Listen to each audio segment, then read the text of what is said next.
பெருமாளை பத்தி நம்ம எல்லாருக்கும் தெரியும். அவர் ஒருத்தர் தான் எல்லா ஆழ்வார்களாலும் மங்களாசாசனம் பண்ணப்பட்ட பெருமாள்.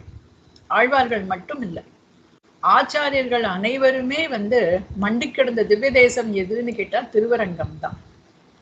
எதுக்காக இப்படி எல்லாரும் பெரிய பெருமாள் கிட்ட இப்படி ஈடுபட்டு இருக்கிறார்கள்னு பார்த்தோம்னா, சில பேர் சொல்வார் அவருக்கு நிறைய திருக்கல்யாண குணங்கள்லாம் உண்டு அப்படின்னு சொல்லுவார். சில பேர் அவருடைய வடிவழகு, திருமேனி வடிவழகு ரொம்ப சிறந்தது அப்படின்ட்டுலாம் சொல்லுவார். அதுக்கு மேல ஒரு காரணம் இருக்கு. என்னன்னா, அவர்தான் நம்மளுடைய குரு பரம்பரையினுடைய முதல் ஆச்சாரியனாக இருக்கிறார். ஆச்சாரியன்னா யாரு அப்படின்னா, நம்ம சம்பிரதாயத்துல ரகசிய திரயம் அப்படின்னு சொல்லக்கூடிய திருமந்திரம், துவயம், சர்ம ஸ்லோகம், இந்த 3 ரகசியங்களையும் யார் உபதேசிக்கிறாளோ அவர்தான் ஆச்சாரியர். அப்படி பார்த்தோம்னா இந்த பெரிய பெருமாள் திருமந்திரம், துவயம், சர்ம ஸ்லோகம்